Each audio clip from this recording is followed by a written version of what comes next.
Hi welcome back to my channel. ఈరోజు కథ మనసు చూడతరమ 34వ భాగాన్ని వినేద్దాం. వాళ్ళకి ఎదురుగా రాజారెడ్డి గారు ఉన్నారు. దేవ్ వాళ్ళు ఏం మాట్లాడుకున్నారని చూస్తున్నారు. ఏం జరుగుతున్నదా బే అన్నాడు రాజారెడ్డి. తాతయ్య అది అని ఏదో చెప్పబోయేంతలో రేపటితో దీనికి పులి స్టాప్ పడుతుంది తాతయ్య అన్నాడు దేవ్. రాజారెడ్డి గారు దేవ్ దగ్గరకు వచ్చి భుజం తట్టి జాగ్రత్త, ఈ ఇంటి ఆడవాళ్ళ పసుపు కుంకుమలతో ముడిపడి ఉంది ఈ సమస్య అన్నారు. కానీ తాతయ్య అని దేవ్ ఏదో చెప్పబోయి దేవ్దన్ వైపు చూసి ఒక క్షణం ఆగి కళ్ళు మూసుకుని గట్టిగా ఊపిరి పీల్చుకుని కళ్ళు తెరిచి రాజారెడ్డి గారిని చూస్తూ వాళ్ళిద్దరిని మాత్రం వదిలిపెట్టను అన్నాడు. అందరూ దేవ్దన్ వైపే చూశారు. తన తండ్రి తమ్ముడిని వదలను అని తన ముందే అనడంతో తన రియాక్షన్ ఏంటి అని. కానీ దేవ్దన్ అంతమందిని చంపి ఎప్పుడో పాపం మూట కట్టుకున్నాడు. ఆయన బాటలో నడిచి అమాయకుల ప్రాణాలు తీసి ఆయనతో సమానంగా పాపాలు పంచుకున్నాడు వాడు. వాళ్ళు ఇలాంటి వాళ్ళు అని తెలిస్తే అమ్మని తన చేతులతో తన వాళ్ళని చంపేస్తుంది. ఎంతైనా సీమ ఆడబిడ్డ కదా, నాకు ఎలాంటి ప్రాబ్లం లేదు, వాళ్ళని ఏమైనా చేయండి, నా హెల్ప్ అందులో కూడా ఉంటుంది మీకు అన్నాడు. ఏం జరగాలో అదే జరుగుతుంది అని అక్కడి నుంచి రాజారెడ్డి గారు వెళ్ళిపోయారు.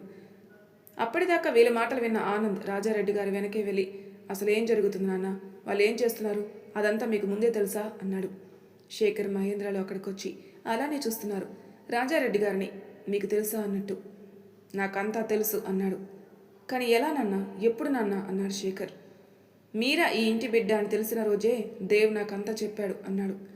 అప్పటి నుంచి ఏం జరుగుతుందనేది ఎప్పటికప్పుడు దేవ్ నాకు చెప్తూనే ఉన్నాడు అని. అప్పటి వరకు జరిగిన దాంట్లో వాళ్ళకి తెలియకుండా ఉన్నది చెప్పు, కానీ ఆల్రెడీ వాళ్ళకి కొంత తెలిసి ఉండడంతో రాజారెడ్డి గారు చెప్పిన తర్వాత జితేంద్ర వాళ్ళ మీద కోపం ఇంకా ఎక్కువైంది. నాన్న, పిల్లలతో కాకుండా మనమే వాడి సంగతి చెప్దాం నాన్న అన్నాడు శేఖర్. నాకు నా రక్తం మీద నా మనవళ్ళ మీద నమ్మకం ఉండాలి, ఇంకా మీరు కూడా కామ్ అవ్వండి అని ఆయన అలా చెప్పడంతో ముగ్గురు అలాగే అని చెప్పి అక్కడి నుంచి వెళ్ళిపోయారు. తర్వాత అందరూ భోజనాలు చేసి ఎవరి పనుల్లో వాళ్ళు ఉన్నారు. దేవ్ టెర్రస్ మీద నిల్చుని ఏదో ఆలోచిస్తున్నాడు. ఆనంద్ గారు అక్కడికొచ్చి దేవ్ పక్క నిల్చుని ఏమబ్బి రేపటి గురించి దిగులవుతుందా అన్నాడు. అదేం లేదు నాన్న, నిజం తెలిసాక మోహన్ మావయ్య పరిస్థితి ఏంటి, ఒకవేళ జితేంద్ర బాబాయ్కి అస్సలు నిజం తెలీదా, తెలిసే ఇలా చేస్తున్నాడా, ఏం అర్థం కావట్లేదు అన్నాడు. మరి ఏం చేద్దాం అనుకుంటున్నావు అన్నాడు ఆనంద్. దేవ్ తను అనుకున్న ప్లాన్ చెప్పి ఆయన వైపు చూశాడు. ఈ ఇంటి ఆడబిడ్డల ప్రాణాలు మీ చేతుల్లోనే ఉన్నాయి. ఒకసారి జరిగిన దానికి ఇప్పటి వరకు ఎవరూ కోలుకోలేదు. ఇక ఈసారి కూడా జరగడానికి ఏమన్నా జరిగితే కోలుకునే శక్తి ఎవరికీ లేదు. మీరు జాగ్రత్త అని ఆయన వెళ్ళిపోయారు. తర్వాత బ్యాచ్ అంతా పైకొచ్చి రేపు ఏం చేయాలని మాట్లాడుకుని ఎవరి పనుల్లో వాళ్ళు పడ్డారు. జితేంద్ర బృందాన్ని పిలిచి లగేజ్ ప్యాక్ చేసుకోమని చెప్పి వెళ్ళిపోయాడు. అలా డిన్నర్ టైం అవడంతో ఏదో తిన్నామన్నట్టు తిని ఎవరి రూమ్స్కి వాళ్ళు వెళ్ళిపోయారు. నెక్స్ట్ డే దేవ్ లేచి పక్కన చూసేసరికి బృందా కనిపించలేదు. టక్కున పైకి లేచి ఈ రోజుతో అన్ని లెక్కలు తేలిపోయి అందరూ హ్యాపీగా ఉంటారా, లేక అందరికీ బాధే మిగులుతుందో, ఏమైనా జరగచ్చు, బృందా వాళ్ళని కాపాడమా లేక వాళ్ళని శాశ్వతంగా దూరం చేసుకోవడమా అని ఆలోచిస్తూ లేచి ఫ్రెష్ అయి బృందాతో ఉన్న జ్ఞాపకాలను గుర్తుకు తెచ్చుకుని కిందికెళ్ళాడు. అప్పుడే దేవదన్ కూడా కిందికి వస్తున్నాడు. కానీ అక్కడ నవీన్, రాజేష్, బాలాలు ఎందుకో కంగారు పడుతున్నారు. దేవదన్ ఒకేసారి ఏమైంది అని వాళ్ళ వైపే చూశారు. నవీన్ చెప్పింది విని దేవదన్లో షాక్ అయ్యారు. ఇందును కూడా ఎందుకు తీసుకెళ్లారు వీళ్ళు, తనతో ఏం పని వాళ్ళకి అన్నాడు దేవదన్. ఇన్ని రోజులు సొల్యూషన్ మన దగ్గర పెట్టుకుని అంతా వెతికాం అన్నాడు దేవ్. ఏం మాట్లాడుతున్నావురా, సొల్యూషన్ మన దగ్గర ఉండడం ఏంటి అన్నాడు భార్గవ్. ఇందు తనే మనకి హెల్ప్ చేయగలిగేది, పదండి ముందు వాళ్ళ దగ్గరికి అన్నాడు దేవ్. కానీ వాళ్ళు ఎక్కడున్నారో అన్నాడు రాజేష్. దేవ్ ఫోన్ తీసి లొకేషన్ తోట బంగ్లాలో చూపించడంతో దేవదన్, రాజేష్, బాల, భార్గవ్, నవీన్లు అక్కడికి స్టార్ట్ అయ్యారు. ఇక్కడ జితేంద్ర, జగత్, బృంద, మోహన్లు తోట బంగ్లాకి వచ్చారు. మీరాను కూడా అక్కడే ఉంచడంతో వీళ్ళు రాగానే అందరూ హాల్లో కూర్చున్నారు. జగత్ మెల్లగా జితేంద్రతో మోహన్ని చూపిస్తూ ఈయనెందుకు తీసుకొచ్చావు డాడ్, మన పనికి అడ్డం అన్నాడు. వాడు ఉంటేనే మన పని ఈజీ అవుతుందిరా, ఈ ఊరు నుంచి మనం బయటపడాలంటే వీడి హెల్ప్ కంపల్సరీ. ఆ దేవ్ వాళ్ళు ఖచ్చితంగా మనల్ని కనిపెడతారు, అప్పుడు వీని యూజ్ చేసుకుని మనం బయటపడేది. అసలు నిజం తెలిస్తే మీరాని వాళ్ళకి ఇచ్చేస్తున్నామని, వాళ్ళతో క్రైమ్లు చేయిస్తున్నామని వీడే వాళ్ళకి పట్టిస్తాడేమో మనల్ని అన్నాడు జగత్. వీడికి అసలు నిజం తెలిసేలోపు మన పని అయిపోతుంది, అప్పుడు వీని లేపేసైనా సరే మనం ఇక్కడి నుంచి బయటపడదాం అన్నాడు. ఈలోగా కార్ లాగిన సౌండ్ రావడంతో జితేంద్ర, జగత్, మోహన్లు బయటకు వచ్చి ఫారిన్ వాళ్ళని రిసీవ్ చేసుకుని లోపలికి తీసుకెళ్లారు. అందరూ బ్రేక్ఫాస్ట్ చేశాక మీరాని చెక్ చేయాలి అనడంతో మీరాని సిస్టమ్ ముందు కూర్చోబెట్టి కొన్ని నేమ్స్ చెప్పి కొంత టైం ఇచ్చి ఫినిష్ చేయమన్నారు. మీరా జితేంద్ర వైపు చూసింది. జితేంద్ర కళ్ళు అర్పడంతో వాళ్ళు చెప్పిన పనిలో పడింది. వచ్చిన వాళ్ళలో ఒక ఆయన, Jitendra, what is this? Why does why does that girl look at you? తను పూర్తిగా మారిపోయిన తర్వాత నేనే మొదట మెడిసిన్ ఇచ్చాను, దట్స్ వై అని ఒక ఇంజెక్షన్ తీసి, నీకంతా ఓకే అనుకున్న తర్వాత దీన్ని తనకి చేయండి, మీరు చెప్పినట్టే వింటుంది అన్నాడు జితేంద్ర. వాళ్ళు ఓకే అని అక్కడే కూర్చున్నారు. ఇంత జరుగుతున్న బృంద అయితే అస్సలు తనకేమీ పట్టనట్టు సోఫాలో అలానే కూర్చుంది. ఇందు బృంద పక్కన కూర్చుని వాళ్ళని అయోమయంగా చూస్తుంది. మోహన్ మెల్లగా జితేంద్రతో, జితేంద్ర, ఏంటిది? ఓన్లీ మీరాకి మాత్రమే చెప్పారు వరకు, మరి బృందాకి చెప్పలేదే? ఒకరి తర్వాత ఒకరిని చెక్ చేస్తారులే అన్నాడు జితేంద్ర. మోహన్ కూడా సరే అని మీరాని చూస్తున్నాడు. కాసేపటికి ఆ ఫారినర్స్కి ఏదో కాల్ రావడంతో లిఫ్ట్ చేసి మాట్లాడి కంగారుగా అక్కడి నుంచి వెళ్ళిపోయారు. జితేంద్ర జగత్తులు ఆపుతున్నా ఆగకుండా ఫాస్ట్గా కారు ఎక్కి వెళ్ళిపోయారు. జితేంద్ర కాల్ చేస్తున్నా కూడా బిజీ అని రావడంతో ఏం అర్థం కాక అలానే కూర్చుండిపోయారు. అదేంటి వాళ్ళు అలా వెళ్ళిపోయారు అన్నాడు మోహన్. తెలీదు, తన ఫేస్లో సాడ్నెస్ క్లియర్గా కనిపిస్తుంది జితేంద్రది. బాధపడుకురా, వాళ్ళ లేకపోతే ఏంటి, వీళ్ళతో మనమే అందరికీ మంచి చేద్దాం అన్నాడు మోహన్. ఇదంతా దేవ్ వాళ్ళ వల్లనే డాడ్ అన్నాడు జగత్. మధ్యలో దేవ్ ఏం చేశాడు అన్నాడు మోహన్. జగత్ ఏదో చెప్పబోతుంటే, అదేం లేదురా, వాడేదో కోపంలో అలా పట్టించుకోకు అన్నాడు జితేంద్ర. అది సరే, అసలు ఇందుని ఎందుకు తీసుకొచ్చారు అన్నాడు మోహన్. బృందా మీరాలకి ఏమన్నా కావాలంటే ఒక తోడు కావాలి కదా, ఆడపిల్లలు, అందుకే తీసుకొచ్చాను అన్నాడు జితేంద్ర. కరెక్టే అనుకొని కామ్గా కూర్చున్నాడు. ఇంతలో హలో అని వినిపించడంతో తలెత్తి ఎదురుగా ఉన్న వాళ్ళని చూసి జితేంద్ర, జగత్ కోపంతో, మోహన్ అయోమయంతో, ఇందు ఆనందంతో, బృందా మీరాలు ఏమో మరి వాళ్ళ రియాక్షన్ ఏంటో అర్థమై సావట్లే. వచ్చిందెవరో అర్థమయ్యే ఉంటుందిగా, దేవ్ మరియు బ్యాచ్. మోహన్ దేవ్ దగ్గరికి వెళ్తూ, మీరేంటి నాన్న ఇక్కడ అన్నాడు. అది మామయ్య అన్నాడు దేవదన్. మోహన్ అసహనం ప్లస్ కోపంగా దేవదన్ని చూసి, అవసరం లేదు దేవ్, నువ్వు చెప్పు నాన్న అన్నాడు. ఆ మాటతో దేవదన్ బాధగా తలదించుకున్నాడు. మామయ్య, మీతో ఒక ముఖ్యమైన విషయం మాట్లాడదామని వచ్చాం. ఇన్ఫ్యాక్ట్ ఒక ఇంపార్టెంట్ మ్యాటర్ చెప్పాలి మీకు అన్నాడు. జగత్ కోపంగా, ఏంట్రా నువ్వు చెప్పేది, ఏం అవసరం లేదు అన్నాడు. జగత్, ఏంటా మాటలు, తన నీకన్నా కొంచెం చూసి మాట్లాడు అని దేవ్ వైపు తిరిగి, ఏంటో చెప్పు నాన్న అన్నాడు మోహన్. ఇప్పుడు అవన్నీ ఎందుకు మోహన్, పద మనకి పని ఉంది అని బయటికి నడవబోతాడు జితేంద్ర. బాలా వాళ్ళు డోర్స్ క్లోజ్ చేసేస్తారు. జితేంద్ర జగత్తులు నవ్వుతూ, ఏంట్రా ఇప్పుడు మీరు డోర్స్ క్లోజ్ చేస్తే మేము బయటికి వెళ్ళలేమా, ఇలాంటివన్నీ ముందే ఊహించే మా జాగ్రత్తలో మేమున్నాం అని క్లాప్స్ కొట్టగానే సుమారు 50 మంది ఉంటారు. ఒక్కొక్కడు కింటాకి తగ్గడు కర్రీగా చూడ్డానికి భయంకరంగా ఉన్నవాళ్ళు బంగ్లా లోపల గదుల్లో నుంచి వచ్చి అక్కడ నిల్చున్నారు. మోహన్ అయోమయంగా, జితేంద్ర ఏంటిది అంతా, వీరంతా ఎవరు అన్నాడు. మా మనుషులు అని జగత్ వాళ్ళకి సైగ చేయగానే వాళ్ళంతా దేవ్ వాళ్ళ మాదికి రాబోయారు. దేవ్ వాళ్ళ వైపు ఒక్క చూపు చూడగానే ఒక్క నిమిషం వాళ్ళ అడుగులు ఆగిపోయాయి.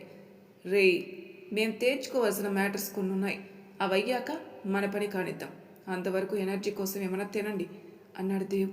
వాళ్ళు అయినా కూడా వినకుండా ముందుకొస్తుంటే దేవ్ ఒకడి కడుపులో ఒక్క పంచు ఇచ్చాడు, అంతే. వాడి ఎగిరి పైన రూమ్ డోర్ బద్దలు కొట్టుకుంటూ వెళ్ళి లోపల పడ్డాడు. మళ్ళీ లేవలేదు. దాంతో మిగతా వాళ్ళు ఆగి, సరే అన్న, ముందు మీ మ్యాటర్ తేల్చుకోండి అన్నాడు. దేవ్ నవ్వి గుడ్ అని మోహన్ వైపు తిరిగేసరికి ఆయన అయోమయంగా చూస్తున్నారు. మావయ్య, మీకు తెలియని చాలా నిజాలున్నాయి. మీరు అనుకుంటున్నట్టు వీళ్ళు బృందా మీరాలతో మంచి చేయించడానికి కాదు వాళ్ళని ఇలా తయారు చేసింది. వాళ్ళని యూజ్ చేసుకుని వీళ్ళు క్యాష్ చేసుకోవడానికి ఇదంతా చేశారు అని బృందా మీరాల విషయంలో జితేంద్ర ఏం చేశాడో మొత్తం చెప్పారు. అంతా విన్న మోహన్ గారు జితేంద్ర వైపు అసహ్యంగా చూస్తూ, ఛీ, డబ్బు కోసం ఎంత పాపానికి ఒడిగట్టావా?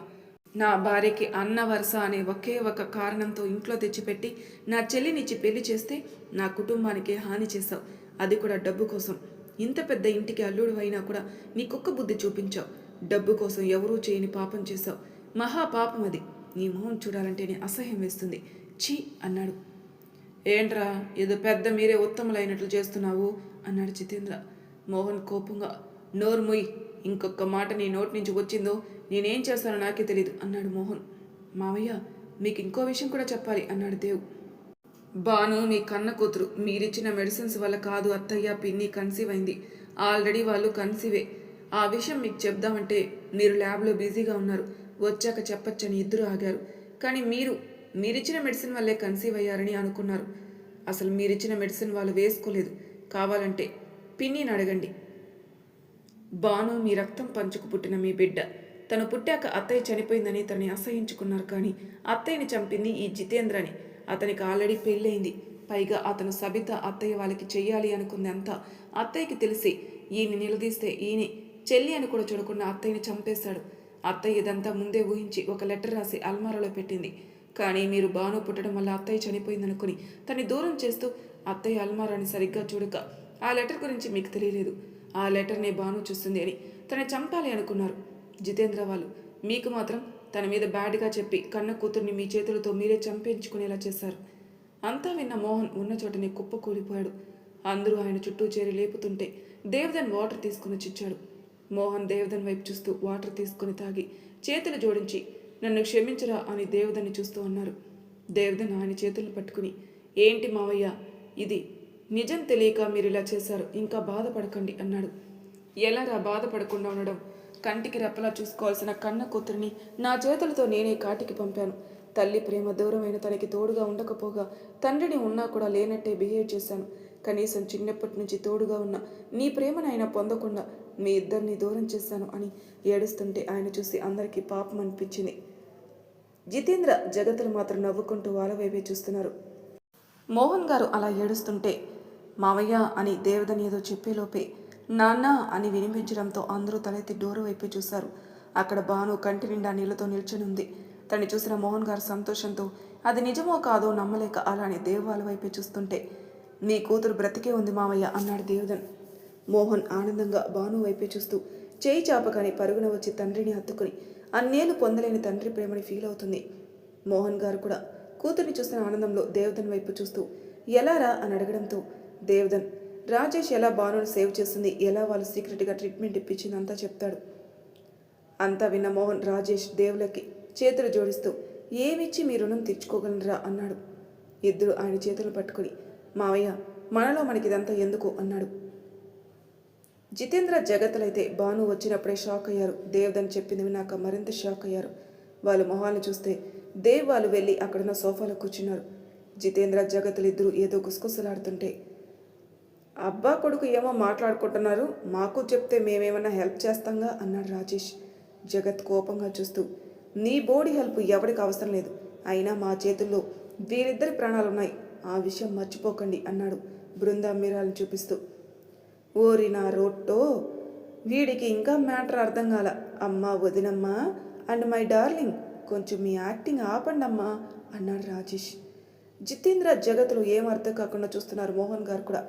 బృందా పైకి లేచి అమ్మా అసలు నాకు సూట్ అవని క్యారెక్టరే ఇచ్చారు, ఇలా ఏం పట్టినట్టు ఊరికే కూర్చోవాలంటే నా వల్ల కాలేదు. ఇందాక వాళ్ళ మొహాలు చూడాలి, అస్సలు నవ్వు ఆపుకోలేకపోయా, కానీ ఏం చేస్తాం, మాకిచ్చిన స్క్రీన్ ప్లే అది అని వచ్చి దేవు పక్కన కూర్చుంది. మీరా కూడా అక్కడి నుంచి లేచి అమ్మయ్య ఇప్పటికీ యాక్టింగ్ ఫుల్ స్టాప్ పెట్టే టైం వచ్చింది, హుష్ ఇలా ఉండడం కష్టం అబ్బా అనుకుంటూ రాజేష్ పక్కన కూర్చుంది. పాపం ఆ ఫారిన్ వాళ్ళని అలా బెదరగొట్టేశావేంటే, ఇంకొంచెంసేపు ఆగచ్చుగా అన్నాడు దేవ్. వాళ్ళు చేసిన ప్రయోగాలు దుర్మార్గాలన్నీ చూసి I can't control my self, అందుకే వెంటనే ఇన్ఫో అంతా గౌట్కి లీక్ చేసేసా, దెబ్బకి పారిపోయారు అంది మీరా. జితేంద్ర గౌత్ జగత్లకి వాళ్ళు మాట్లాడుకునేది బృందా మీరాల బిహేవియర్ ఏం అర్థం కావట్లేదు. ఇంతలో వెనుకున్న రౌడీలు దేవుని చూస్తూ అన్నా ఇంకా ఎంతసేపు అన్నా ఆకలేస్తుంది, పోయి బిర్యానీ తినాలి అన్నాడు. దేవ్ వాళ్ళని పట్టుకుని వాళ్ళని ఫుల్లుగా కుమ్మేసి పక్కకు పడేశాడు. సో ఫైనల్గా రౌడీలంతా అయిపోయారు. మిగిలింది జగత్ జితేంద్రాలే. జితేంద్ర జగత్లు ఏం చేయాలో తెలియక అసలు బృందా వాళ్ళు మామూలుగా ఎలా అయ్యారో అర్థం కాక దేవ్ వాళ్ళ వైపే చూస్తున్నారు. వీళ్ళు మామూలు ఎలా అయ్యారా, యాంటీడోట్ ఏంటో ఎలా చేయాలో కూడా తెలియదు కదా మీకు అన్నాడు జితేంద్ర. అవును నాన్న, అసలు ఎలా మామూలు అయ్యారు వీళ్ళు అన్నాడు మోహన్. వాళ్ళు ఇంకా మామూలు అవ్వలేదు మామయ్య, ఆ మెడిసిన్ వల్ల ఆ రోజే మన చేయి దాటిపోయేవాళ్ళు, కానీ బాలా చెప్పిన ఒక టెక్నిక్ వల్ల ఇన్ని రోజులు ఆపగలిగాం అన్నాడు దేవ్. బాలా ఆ రోజు హాస్పిటల్లో కొన్ని మెడిసిన్స్ యూజ్ చేసి ఒక కొత్త మెడిసిన్ని రెడీ చేశాడు. అది రోజుకి ఒక్కసారి వీళ్ళ బాడీస్లోకి వెళ్తే పాయిజన్ అవుతున్న వీళ్ళ బాడీస్ కంట్రోల్లో ఉంటాయి. అలా డైలీ వీళ్ళకి ఆ మెడిసిన్ని ఇస్తున్నాం. వీళ్ళు ఏ క్షణాన్ని ఏం చేస్తారని బృందా మీరాలకి ట్యాబ్లెట్లు ఇచ్చాం. నిన్న మీరాని కిడ్నాప్ చేశారు, దాని దగ్గర ట్యాబ్లెట్స్ ఉండడంతో వేసుకుంది. బృందా ఇంట్లోనే వేసుకుంది. జితేంద్ర పెద్దగా నవ్వుతూ వాళ్ళు మీరు ఎప్పటికీ మామూలు మనుషులు చేయలేరు, యాంటీడోట్ ఏంటో ఎక్కడుందో ఎలా తయారు చేయాలో నాకు తప్ప ఈ లోకంలో ఎవరికీ తెలీదు. ఎన్నాళ్ళు ఉన్నా మీరు ఇలా మందులిచ్చి వాళ్ళని కంట్రోల్ చేయడం తప్ప వాళ్ళకి క్యూర్ చేయలేరు. అందరిలా ఫ్యామిలీ లైఫ్ లీడ్ చేయలేరు వాళ్ళు అన్నాడు. అని జితేంద్ర జగత్తులు పెద్దగా నవ్వుతుంటే మోహన్ కోపంగా చూస్తున్నాడు. ఏ ఎక్స్ప్రెషన్ లేకుండా చూస్తున్న దేవ్ వాళ్ళని చూస్తూ జితేంద్ర నవ్వుతూ, ఏంట్రా మైండ్ పని చేయట్లేదా, భయం వేస్తుందా? పాపం, మర్యాదగా మా దారికి అడ్డు తప్పుకుంటే బృందా మీరాలని మాతో తీసుకెళ్తాం. ఎక్కడున్న వాళ్ళు ప్రాణాలతో ఉండాలి అనుకుంటే మాకు అడ్డు తప్పుకోండి అని ఇద్దరిని ఒకరినొకరు చూసుకుంటూ పెద్దగా నవ్వుతుంటే వాళ్ళకంటే పెద్దగా నవ్వుతున్న సౌండ్ వినిపించడంతో ఇద్దరూ అటు చూశారు. దేవ్ధన్, రాజేష్, బాలా, భార్గవ్, నవీన్, బృంద, మీరా, ఇందు అందరూ జితేంద్ర వాళ్ళకంటే పెద్దగా నవ్వుతున్నారు. జితేంద్ర జగత్తులు అయోమయంగా చూస్తున్నారు వాళ్ళని. మోహన్ కూడా ఇంచుమించు అయోమయంలోనే ఉన్నాడు. వాళ్ళ నవ్వుతుంటే జగత్ కోపంగా, రే ఎందుకు నవ్వుతున్నారు అన్నాడు. మీ ఇన్నోసెన్స్ చూస్తుంటే నవ్వొస్తుందిరా అన్నాడు దేవ్. ఏమనుకున్నారా మమ్మల్ని? నీ బావ ఏదో మందు తయారు చేసి మా అత్తలకిస్తే ఫలితంగా పుట్టుకతోనే 100% ఉండాల్సిన మెమరీ పవర్ అంతకు 10ంతలతో కలగలిపి పుట్టిన నా ఇద్దరు క్యూట్ మరదళ్ళు అని బృందా మీరాల మధ్యలో కూర్చొని వాళ్ళ బుగ్గ మీదకెళ్ళి వాళ్ళు నవ్వుతుంటే మళ్ళీ లేచి కంటిన్యూ చేస్తూ, వాళ్ళని కనిపెట్టడానికి నీకు బాబుకి 25 ఏళ్ళు పట్టింది. అప్పటికే నువ్వు బృందాన్ని మోసం చేసి నా ప్లేస్ కొట్టేసిన మా ఇద్దరిని దూరం చేయడం నీ వల్ల కాలేదు. జితేంద్ర వాళ్ళ వైపు ఆశ్చర్యంగా చూస్తుంటే, లేకపోతే ఏంటమ్మా, నేను మా బావగాడు నిజంగానే మా అన్నని బ్లేమ్ చేసి మేము సెపరేట్ అయ్యామనుకున్నావా? ఇకపోతే ఆ నకిలీ మీరాని నా మీదకి ఉసుగొల్పి నన్ను డైవర్ట్ చేద్దామనుకున్నావా? నాకు ఆ మాత్రం తేడా తెలియదేంట్రా? అసలు బంగారం ఏదో నకిలీ ఏదో తెలుసుకోలేనా? వదినికి ఒక సైట్ ఇన్ఫో ఇచ్చి ఆ నకిలీ మీరాకి గేమ్ ఆడుకో అని చెప్తే ఆ ఎర్రి పుష్పంది గేమ్ అంతే ఆన్ చేసి వదినతో పాటు బయటకొచ్చింది. మేం వెళ్ళేసరికి అదేమో గేమ్ ఆడుతుంటే వదిన సిస్టంలో ఒక పెద్ద క్రైమే ఉంది. మీరు అనుకున్నట్టు వదిన ఆ సైట్ హ్యాక్ చేయలేదు, అలా కలరింగ్ ఇచ్చిందంతే. ఇక ఆ తర్వాత మీరు బృందాన్ని ఇందుని తీసుకుని ఇక్కడికి రావడం, తర్వాత నా డార్లింగ్ వల్ల ఆ ఫారిన్ వాళ్ళు వెళ్ళిపోవడం, మేము రావడం, ఇదిరా అబ్బాయి జరిగింది. ఏందమ్మా, వాళ్ళని మేము మామూలు చేయలేమా? నీకు తప్ప ఈ లోకంలో ఎవరికి వాళ్ళని మామూలు ఎలా చేయాలో తెలీదా? అవునరా, ఈ లోకంలో ఎవరికీ తెలియదు, కానీ పైలోకంలో ఉండి ఇది తెలిసిన వాళ్ళు మాకు హెల్ప్ చేయడానికి వెళ్తూ దారిని వదిలే వెళ్ళారు అన్నాడు రాజేష్. ఎట్టట్టా మైండ్ పని చేయట్లేదనా? ఇప్పుడు మీకు పని చేయట్లేదా అన్నాడు బాల. ఏంట్రా భయం వేస్తుందా అని అడుగుతున్నావా? ఎవరనుకున్నావరా ఇక్కడ రెడ్డి గారి వారసులరా. భయం అనేది ఈ బ్లడ్లోనే ఉండదు. మీ దారికి అడ్డు తప్పుకోవాలా? ఏది నా అల్లుల్లో ఒక్కడితో అయినా గెలవడం కాదులే, అది మీ వల్ల కాదు.